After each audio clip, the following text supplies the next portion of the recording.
Salut, bienvenue pour une nouvelle vidéo et pour un tag. En fait pour ce début d'année je cherchais un tag, je me suis dit bah vas-y je vais faire un tag d'hiver, un tag cocooning et tout. Mais j'en ai déjà fait en vrai pas mal, j'ai fait un tag sur le chocolat, sur le café et tout. Et du coup j'ai pas vraiment trouvé de tag hivernal. Et je suis tombée sur celui-là et je me suis dit le tag Gilmore Girls en mode cocooning. Franchement, on peut pas faire mieux. Déjà, j'ai mis mon t-shirt Gilmore Girls. Oui, ça me tient à dire de vous le, ça me tient à cœur de vous le dire. Dessus, il y a écrit Drink coffee like a Gilmore. Si vous avez pas la ref, parce que vous connaissez pas Gilmore Girls. Sinon, même si vous avez vu un seul épisode de Gilmore Girls, vous avez la ref. C'est obligé. Vraiment, bref, Gilmore Girls rapidement, c'est une série télé qui date des années, je dirais 2000-2010. Je pense qu'elle a commencé avant 2010 et qu'elle a dû finir autour de 2010-2012. À vue de nez comme ça je dirais. Et en gros ça va nous parler de une mère et sa fille, donc Lorelai Gilmore, et sa fille qui s'appelle aussi Lorelai mais qu'on surnomme Rory. Et voilà, on va suivre leur histoire à toutes les deux avec aussi les grands-parents etc. Je vais peut-être revenir un petit peu sur mon ressenti face à chaque personnage dans ce tag, puisque ce tag c'est donc une question par personnage plus ou moins principal.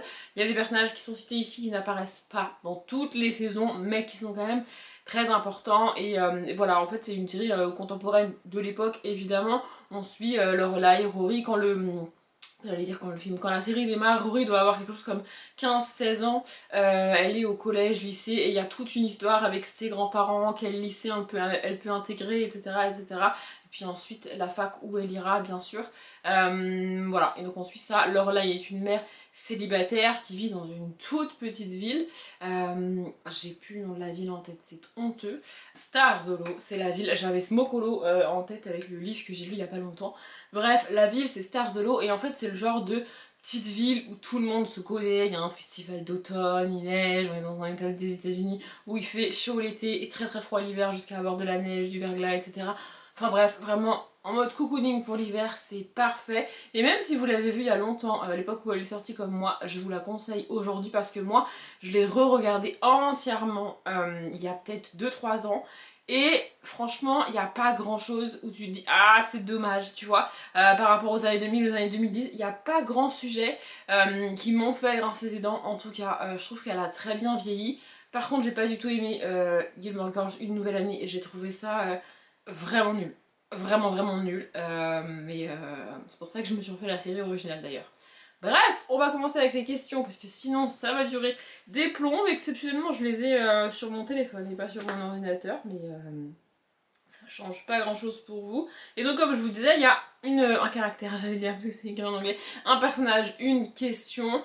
Il y en a certains que j'aurais. Enfin, en fait, il y en a deux que j'aurais personnellement inversé, mais c'est pas moi qui choisis les questions. La question sur la grand-mère, je trouve ça nul comme genre de question. Et la toute dernière, je la trouve extrêmement mal formulée. Je sais pas si elle est mal formulée en VO ou pas, j'arrive pas à savoir. Mais bref, en tout cas, on va commencer. Et le premier personnage, c'est Lorelai, donc la mère. Et donc là, il faut un personnage avec un sens de l'humour spirituel ou sarcastique. Parce que effectivement, Lorelai a un humour extrêmement original en vrai. Le sarcasme, en fait, si elle fait une phrase sans sarcasme, c'est parce qu'il y a deux mots dans la phrase, quoi. Vraiment, elle dit ça tout le temps, tout le temps, tout le temps.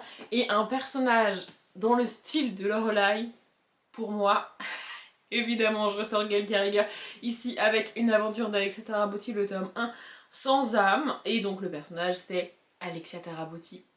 Évidemment, en fait, elle a une autodérision sur elle-même, sur le monde dans lequel elle vit, sur les mœurs et les valeurs qu'elle est obligée d'avoir, parce que sinon elle est rejetée par la société. Franchement, en fait, elle prend tout ça avec tellement d'autodérision, vraiment. En fait, elle est physiquement et dans sa manière d'être pas du tout ce que la société attend d'une femme à cette époque-là. On est à Londres dans je sais pas, peut-être au 18e, un truc comme ça, ou 19e, peut-être fin 17, fin 18e, début 19e, quelque chose comme ça. Et donc on est dans une société extrêmement patriarcale où une jeune femme de 16-17 ans doit se marier, doit savoir faire de la couture, doit être belle, avoir 46 robes par jour, le matin, le midi, le soir pour le coucher, pour sortir, avec son ombrelle évidemment. Il y a toute une codification sur le maquillage, pas le maquillage, etc. Enfin, il y a vraiment énormément règles à respecter pour les jeunes filles de cette époque, et Alexa Tarabotti est une jeune femme de 40 ans, il me semble, un petit peu trop ronde, un petit peu trop bronzée, et surtout pas mariée, autant, enfin elle ne coche pas du tout les cases de la société, et elle rit, vraiment, elle a une autodérision, mais c'est tellement drôle, j'adore Alexa Tarabotti, et je le dis et je le répète à chaque fois avec Gaël Carriger, on est donc dans le Londres du 18e, 19e, avec toutes ses mœurs et avec des vampires et des loups-garous. Et Alexa Tarabotti est sans âme, ça veut dire qu'elle a littéralement pas d'âme, et pour devenir un vampire ou un loup-garou, il faut avoir une âme, donc elle ne pourra jamais devenir ça. Mais parce qu'elle n'a pas d'âme, elle a un pouvoir sur ces créatures surnaturelles, et donc elle terrorise ces créatures surnaturelles qui sont toutes puissantes pour la société normalement, vous voyez. Vraiment, j'adore, j'adore, j'adore. Et alors Alexa Tarabotti, son humour, moi vraiment, je valide. La deuxième question, c'est évidemment Rory, donc la fille de Lorelai, et donc là c'est notre classique préféré parce que Rory a ce côté extrêmement studieux, extrêmement... vraiment en fait elle adore l'école, elle adore faire ses devoirs, elle adore aller en cours, etc. Et effectivement, tout au long de la série, on la voit lire pas mal de classiques, pas mal de grands livres comme ça. C'est un peu le cliché de l'intello qui adore lire les classiques, tu vois, alors que pas forcément en vrai. Mais bref, mon classique préféré, ça n'a pas été difficile de le choisir. C'est La Princesse de Clèves. Alors, il n'y a pas beaucoup de luminosité aujourd'hui, du coup, ça va faire des reflets, mais je vais vous montrer de plus près. Alors, j'ai pas lu cette version-là, j'ai envie de vous dire, évidemment. À l'intérieur, on a des choses comme ça. Et on a un marque-page, comme ça, vous voyez. Bref, donc ça, c'est l'édition que j'ai achetée de chez Toussaint Louverture, non, Hauteville, pardon, parce que... il me semble que c'est Piketty qui en avait parlé et je n'ai pas pu m'en empêcher. Mais moi j'ai lu la version poche que j'aime beaucoup, hein. Elle est noire avec aussi une dame en robe dessus, etc. Bref, j'ai adoré ce classique. C'est l'un des rares classiques que j'ai lu de moi-même, pour moi-même, des années après avoir quitté l'école. Et je pense que ça a joué. Ici on va rencontrer une jeune fille. Alors j'ai pas de résumé, tout ce que je vais vous dire c'est mes souvenirs. On y rencontre une jeune fille. Pareil, je vais pas trop situer les années, mais on est à une époque où si à 16-17 ans t'es pas marié, c'est que t'as un problème, tu vois. Et donc voilà, on va suivre cette jeune fille issue d'un milieu extrêmement modeste, d'une famille très modeste, mais qui est très très belle. Le prince de Clèves va tomber amoureux d'elle et va donc la demander en mariage. Et elle se retrouve face à un problème pour elle qui est que le prince est très gentil, le prince est très attentionné avec elle, il n'y a pas de problème de ce côté-là, il va pas être méchant du tout, enfin il n'y a aucun problème avec cet homme, si ce n'est qu'elle n'a aucun sentiment pour lui et qu'elle sait qu'elle n'en aura jamais. Donc elle doit choisir entre l'épouser lui, mais du coup épouser un statut, surtout accéder à tout un tas de privilèges parce qu'elle deviendra donc la princesse de Clèves, mais renoncer à l'amour dans sa vie, ou lui dire non, renoncer à tout ce que je viens de vous dire, dans l'espoir que peut-être un jour elle rencontrera un homme dont elle va tomber éperdument amoureuse. C'est ça qu'on suit. Ça fait longtemps, à chaque fois que je vous le présente comme ça, j'ai envie de le relire. Je pense qu'un jour je le relirai. Et en plus, on n'est pas sur un classique très long, enfin, ça fait 220 pages, vraiment. Je sais pas pourquoi à l'école, au collège-lycée, ils s'acharnent à nous faire lire des classiques de 500, 600, 700 pages, alors qu'il y a des classiques géniaux comme ça, qui sont super courts. Je comprends pas, vraiment, ça me dépasse, mais bref, si vous avez jamais lu La Princesse de Clèves, moi je vous la conseille. La troisième question, c'est sur Luc. Et alors Luc, c'est le gars qui tient le café de la petite ville dans laquelle elles sont. Et comme je vous l'ai dit, elles boivent du café tous les matins. Et il se trouve que Lorelai est pas très douée en cuisine et ça va jusqu'au café. Mais moi, elle sait pas vraiment faire son café. Et elle adore le café que fait Luc dans son café. Je crois qu'en VO c'est Luxe Café. Et en français ils ont traduit ça par chez Luc, un truc comme ça. Bref, donc elles vont chez Luc tous les matins pour prendre leur petit déj, leur café et tout. Et Luc, c'est c'est le stéréotype du mec de la petite ville, ronchon, bougon et tout, mais qui tient un commerce et qui est donc obligé de communiquer avec les gens, voyez. Bref, donc, un livre que vous aimez secrètement, mais vous avez peur de l'admettre. Et là, franchement, j'ai grave galéré parce que le premier qui m'est venu en vrai, c'est After, mais j'ai pas honte du tout d'admettre que j'adore After. Vraiment, j'ai pas de problème avec ça. Vraiment, j'ai cherché, hein, vraiment, j'ai cherché parmi les livres que j'ai, parmi les livres que j'adore, mais il y en a pas. Vraiment, il n'y en a pas. Le seul qui m'est venu en tête, c'est un livre que je n'ai plus dans mes bibliothèques, c'est Crossfire de Sylvia Day. J'ai fait il n'y a pas très longtemps, enfin en fin d'année dernière, une vidéo dans laquelle je reviens sur mes anciens coups de cœur, entre guillemets, de 2015, 2016, etc. Et dedans, il y a Crossfire. Crossfire, je les ai mis en or et en argent, il me semble, alors qu'aujourd'hui, j'ai sorti ces livres de ma bibliothèque parce que ça me dérangeait de les voir dans ma bibliothèque. C'est-à-dire que c'est même pas le regard des autres, même pas avouer aux autres que j'avais aimé ces livres qui me dérangeaient, c'est moi les voir dans ma bibliothèque, ça me dérangeait. Vraiment, à l'époque, j'ai beaucoup aimé et aujourd'hui, je comprends pas comment j'ai pu aimer ces livres. Ce sont des romances, mais des romances avec un homme extrêmement violent, un homme extrêmement, enfin violent peut-être pas, mais extrêmement autoritaire, qui décide de tout, qui sait tout, qui fait tout, et le personnage féminin est écrasé littéralement par cet homme. Enfin pas physiquement, mais vous voyez ce que je, je pense que vous voyez ce que je veux dire. Donc ouais, voilà, du coup j'ai fini par dire Crossfire. J'ai pas de livre à vous montrer puisque je les ai sortis de ma bibliothèque.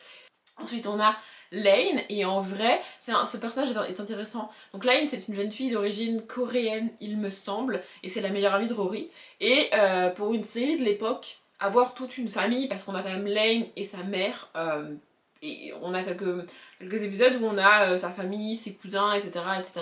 Et avoir toute une famille de personnages asiatiques, ça peut paraître très con de le dire comme ça en 2026 maintenant, mais à l'époque c'était pas court, c'était pas répandu d'avoir des personnages asiatiques, des personnages autres que caucasiens, enfin que blancs quoi, dans des séries comme ça populaires et young adultes. Donc voilà, Lane est asiatique, c'est sûr, coréenne il me semble. Bref, et donc là il me semble que c'est le personnage avec la musique, vu le livre que j'ai sorti doit être ça. Voilà, un personnage qui fait de la musique parce que Lane est un petit peu en décalage avec les valeurs coréennes qu'a sa mère. Sa mère est extrêmement carrée, extrêmement stricte sur les horaires, ne pas sortir, ne pas parler aux garçons, ne pas faire ci, ne pas faire ça. Enfin vraiment, elle a énormément de directives à suivre. Et Lane, au cours de la série, va se mettre à jouer de la guitare, il me semble, non, de la batterie, et à créer un groupe de rock. Alors, ce qui est à peu près l'opposé de ce que sa mère voudrait qu'elle fasse. Sa mère, si tu fais de la musique, ce sera plutôt du violon classique, tu vois, de la harpe, il me semble que sa mère fait de la harpe, un truc comme ça. Mais bref, un personnage en rapport avec la musique, franchement j'ai cherché, j'en ai pas 50 dans ma bibliothèque, et celui-là ça fait longtemps que j'en ai pas parlé. Peut-être que cette année je retenterai l'autrice, j'ai tenté plusieurs fois, et à part ce livre-là, ça ne passe pas. Ce livre en tout cas c'est Maybe Someday de Colleen Hoover. C'est le seul Colleen Hoover que j'ai terminé, c'est le seul Colleen Hoover que j'ai aimé. Dans tous les autres, les personnages me tapent sur le système.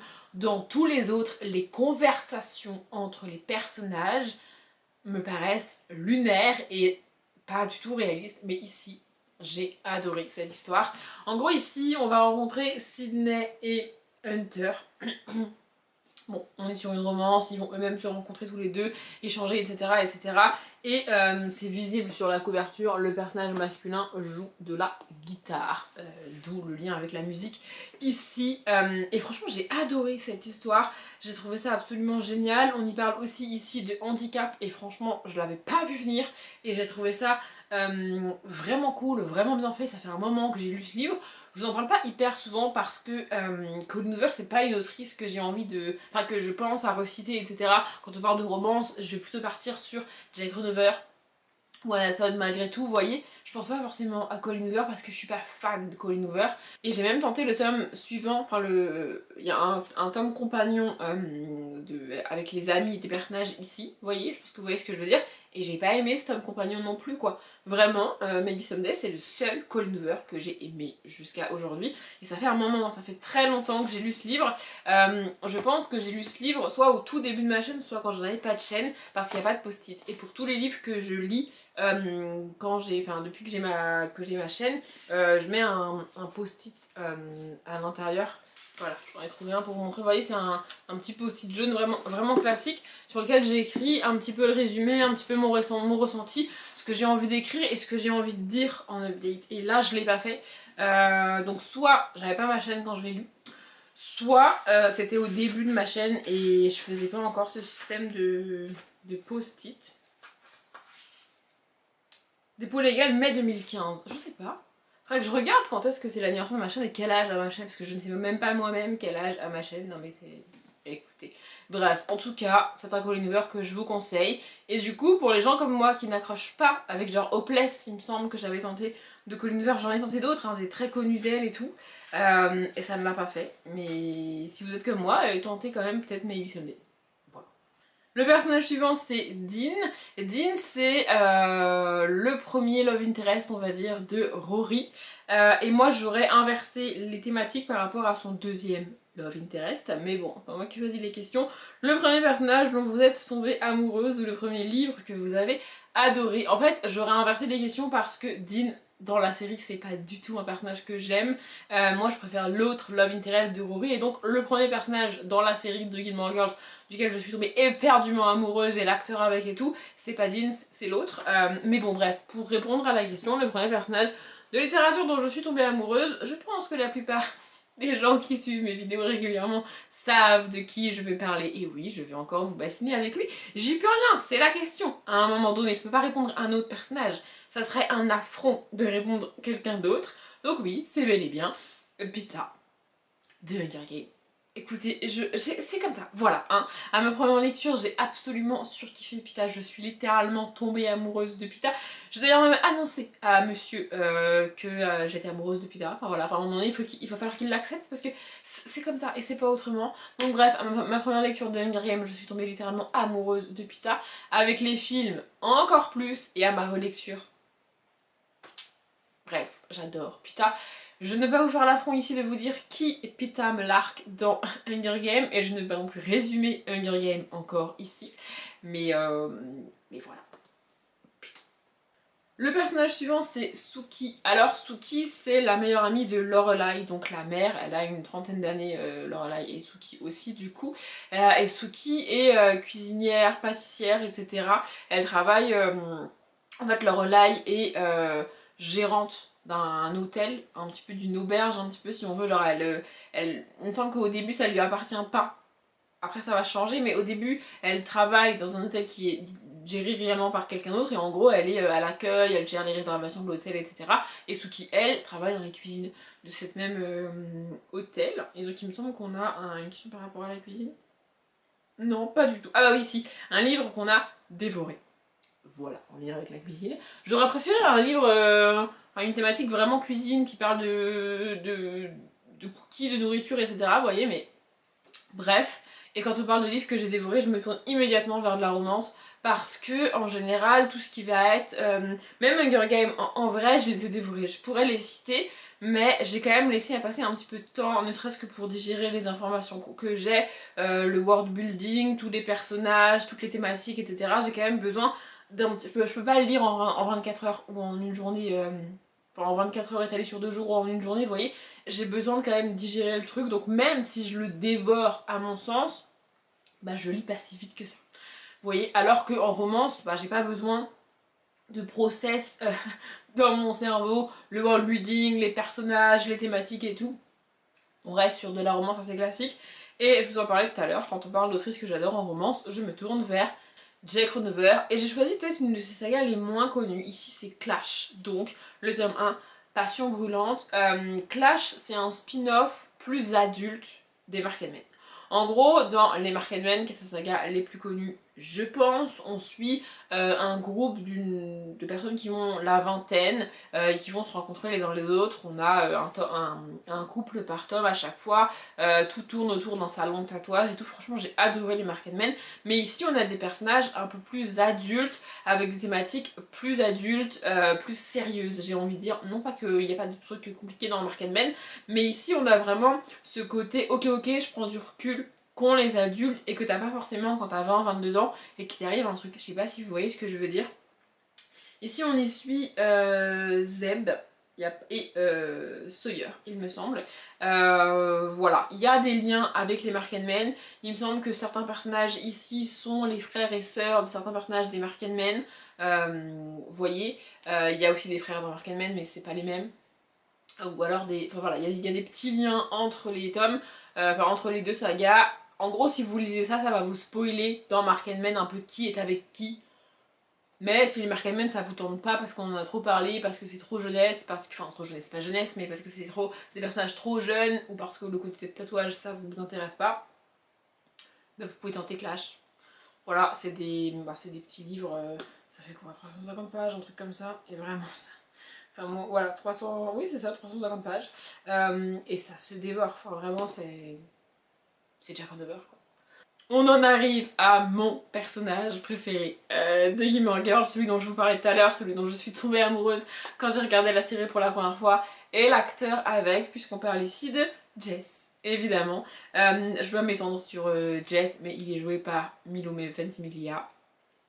Voilà, moi j'ai découvert Milo Ventimiglia dans cette série et pas dans Heroes. Bref, donc c'est le deuxième Love Interest de Rory. Et donc là, il faut un livre que tu aimes, qui suscite qui suscite de la haine. En gros, que moi j'aime et que les gens détestent un petit peu. Et j'ai eu du mal j'ai vraiment eu du mal à trouver ça. L'inverse, j'y arriverai plus. Un livre que je déteste, que tout le monde a aimé, ça je peux trouver, tu vois. Mais l'inverse, franchement, j'ai beaucoup de mal. Et en vrai, c'est un peu le cas pour Jess, du coup, puisque moi je suis team Jess, alors que là, clairement, la personne qui a écrit le tag est team Dean. Je comprends pas qu'on puisse être team Dean. D'ailleurs, Dean, parenthèse, c'est un des frères, enfin un des acteurs qui joue l'un des frères dans Supernatural. Ça reste quand même un grand acteur, j'ai rien contre l'acteur, c'est juste que le personnage est extrêmement lisse, extrêmement fade. Enfin, genre Dean, c'est le gentil garçon, quoi. Ça vous laisse entendre qui est Jess. Mais ouais, enfin, Dean, j'aime pas du tout. Bref, donc un livre que j'ai adoré et que les gens ont pas vraiment aimé. Franchement, j'ai galéré. Et puis, je me suis dit que j'allais citer celui-ci. Donc, c'est Le Monstrologue de Rick Yancey. J'ai décidé de citer celui-ci parce qu'on a eu le tome 1. Donc, ça, c'est un tome 1 en français. Et la maison d'édition n'a jamais traduit la suite. Donc, je déduis que si c'est parce que si la suite n'a jamais été traduite, c'est parce que ça n'a pas très bien marché et que donc les gens n'ont pas aimé, alors que moi franchement j'ai adoré. Je pense que ce qui pêche pour la France, c'est qu'on est sur un livre jeunesse avec des scènes extrêmement violentes, avec des maisons dont les murs sont recouverts de sang, ça dégouline littéralement de partout, genre vraiment c'est dégueulasse, et c'est de la jeunesse. Donc je pense que c'est ça qui a pêché en France, mais franchement moi j'ai adoré, je n'ai jamais eu aussi peur qu'avec ce livre. En gros, ça fait longtemps que j'ai pas résumé ce livre. Ici on va suivre un jeune garçon, il me semble qu'il est orphelin, il doit avoir quelque chose comme 11-12 ans.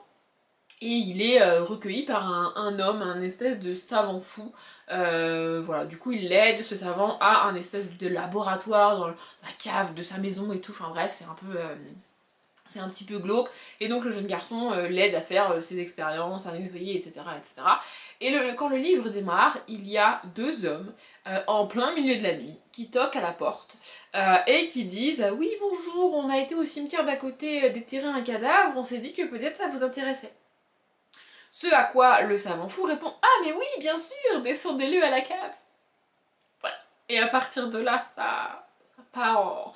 Voilà, on a aussi des créatures qui attaquent les humains, et donc on a cette fameuse scène où vraiment le savant fou et le petit garçon entrent dans cette maison dans laquelle il y a une famille qui a été attaquée par des bêtes qui sont dans les parages. Et vraiment, tu as la description des dégâts causés dans la maison, tu as la description des corps de mémoire, et surtout, moi ce que je garde en mémoire, c'est ce sang sur les murs, ces traces sur les murs, genre vraiment, t'as l'impression que dans chaque pièce, il y a du sang qui dégouline sur tous les murs, et tu as cette description. Et c'est pas la seule, c'est celle que moi j'ai gardée en mémoire et qui est vraiment, j'ai la maison dans ma tête, tu vois.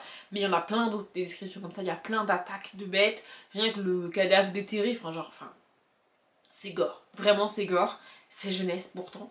Je pense que c'est ça qui a pas marché en France, mais moi j'ai adoré, vraiment j'ai adoré, et je suis dégoûtée qu'on n'ait pas la suite en français, et je vous conseille ce livre.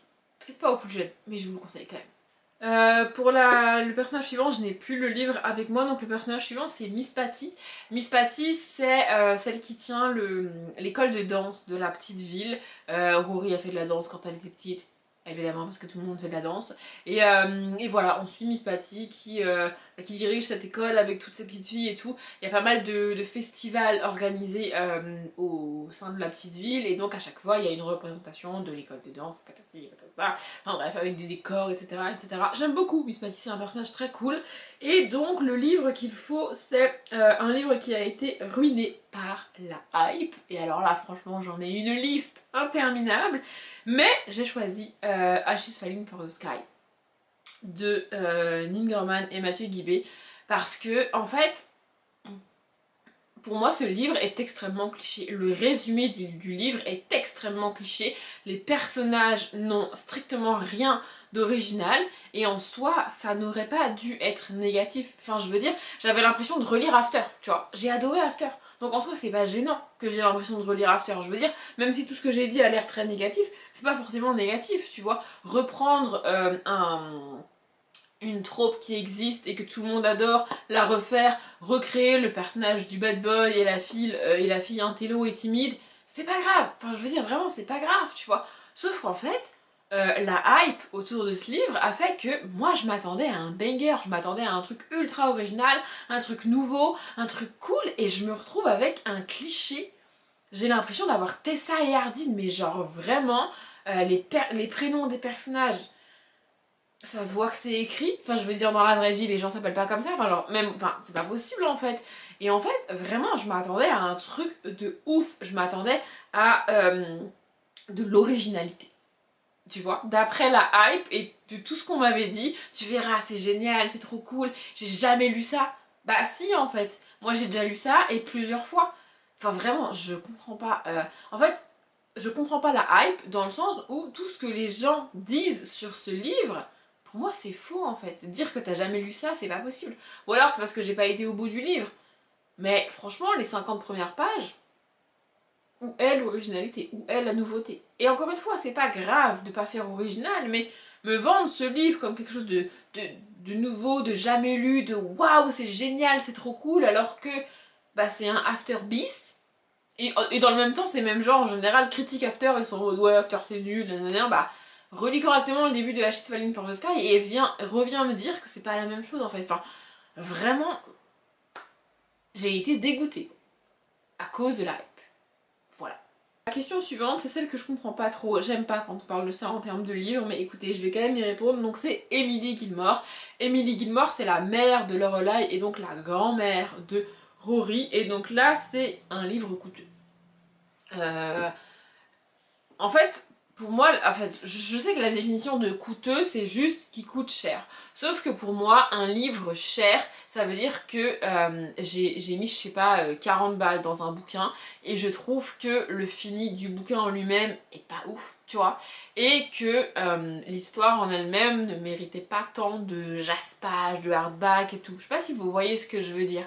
Je n'arrive pas à dissocier l'histoire, les personnages, mon ressenti face à la lecture du prix du livre. J'ai beaucoup de mal à faire ça et aussi et surtout j'achète 90% voire plus de mes livres d'occasion. Donc en fait, même si le livre il vaut 40 balles, moi je vais pas l'avoir payé 40 balles. Donc en fait, dire un livre coûteux ça veut rien dire parce que oui, les prix des livres sont fixés, mais si tu l'achètes d'occasion, tu l'as pas payé le prix que... Je sais pas si vous voyez ce que je veux dire. Donc ça me perturbe. Du coup, je me suis dit, je vais prendre un livre de ma palle. Parce que je l'ai pas lu, donc l'histoire en elle-même, les personnages, mon ressenti n'influencent pas le prix. Je sais pas si vous voyez ce que je veux dire. Mais bref, et en plus, j'ai pris un livre que j'ai pas payé. Non mais en vrai, j'ai cherché, j'ai regardé, comme sur la plupart des livres, le prix est écrit. J'ai cherché le plus cher livre qu'il y avait dans ma palle. Et ce livre coûte 28,90 €. Alors après, il est très beau, il y a un jaspage, etc. Je dis pas. Mais en fait, c'est ça mon problème, c'est que moi quand j'achète un livre, j'achète une histoire, j'achète ce que l'auteur ou l'autrice a écrit. Et le livre en lui-même, l'objet livre, ne devrait pas influencer sur le prix. Et là, c'est clairement le cas. Mais bref, on m'a demandé un livre coûteux pour ce tag. J'ai choisi celui-ci. pardon, le bouclier des oiselles de Devney Perry. Voilà, je l'ai reçu dans le calendrier de l'Avent One Spotted Book. Après il est beau, hein, je dis pas, et surtout moi ce que je trouve très cool, c'est que le hardback en dessous ressemble à quelque chose et pas juste tout uni. Parce que moi la jaquette, je vais la garder. Quoi qu'il arrive, si je garde le livre, la jaquette je ne la garde pas. Là pour l'instant elle est encore dessus. Parce que le livre est dans ma palle et que si jamais j'aime pas, je vais revendre le livre avec la jaquette. Mais si moi je garde le livre, ça sera sans la jaquette en fait. Mais bref, voilà. En plus, Emily Gilmore, elle a d'autres choses que le fait qu'elle est riche, quoi. Enfin, vraiment, je comprends pas cette question, mais j'y ai répondu. Et la toute dernière question, franchement, c'est pareil. Il y avait tellement mieux à faire avec ce personnage. Je suis dégoûtée, donc c'est Paris. Paris, c'est un peu l'ennemi ami de Rory. Rory va à un moment donné de la série intégrer une nouvelle école et en fait Paris est habituée à être l'intello de service, vraiment à être la première de la classe, à être la chouchoute des profs, etc. Et quand Rory arrive, ça va un peu changer la dynamique et elle le prend pas très bien, Madame Paris. Paris c'est pas très sympa, elle est pas très cool du tout, vraiment, c'est pas genre la best friend de Rory. Mais par la force des choses, elles vont quand même nouer des liens au fil de la série. Et c'est un personnage fait pour être détesté, Paris. Vraiment. Mais la description qu'on en fait vraiment... En gros, c'est un personnage coincé. Je trouve ça tellement violent de dire que quelqu'un est coincé. En fait, enfin, c'est tellement subjectif. Enfin, bref, j'aime pas du tout ça. Effectivement, Paris n'est pas le genre d'ado qui va sortir, aller à des fêtes, etc. Mais Rory non plus, en fait. Je suis énervée, vraiment je suis énervée parce que c'est pas que j'aime Paris, mais c'est juste que dire ça d'un personnage ou d'une personne, je trouve ça extrêmement violent. Mais bref, du coup je me suis dit que j'allais un petit peu répondre à la question et en même temps un petit peu tricher.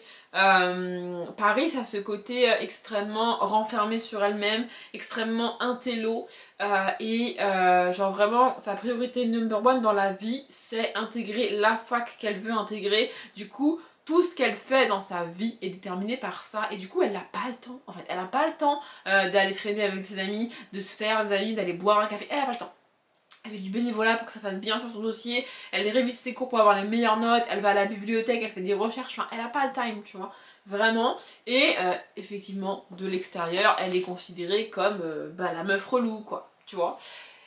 En fait, ça m'agace aussi parce que j'étais ce genre de personne au collège et au lycée. Oui, que vous vous en doutiez. Bref, mais du coup j'ai choisi un personnage pareil, qui est un petit peu dans son monde, extrêmement solitaire avec elle-même, qui lit beaucoup et qui est considérée comme une intello parce qu'elle lit. J'ai jamais compris ce raccourci que font les gens.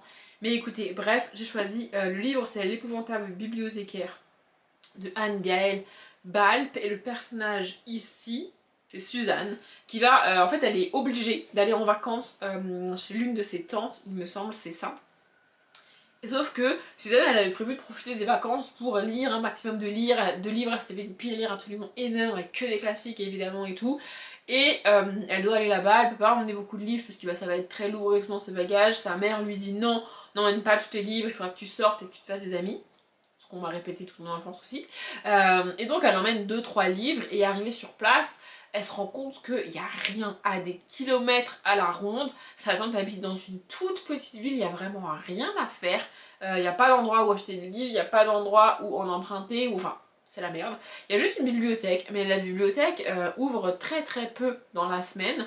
Et c'est pas la grande bibliothèque, tu vois, c'est un tout petit truc. Donc elle va quand même finir par s'intéresser à cette bibliothèque et par y aller.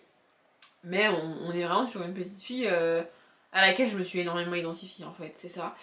Pour ce côté très solitaire, je vais emmener 14 livres pour 2 jours et puis ça ira très bien.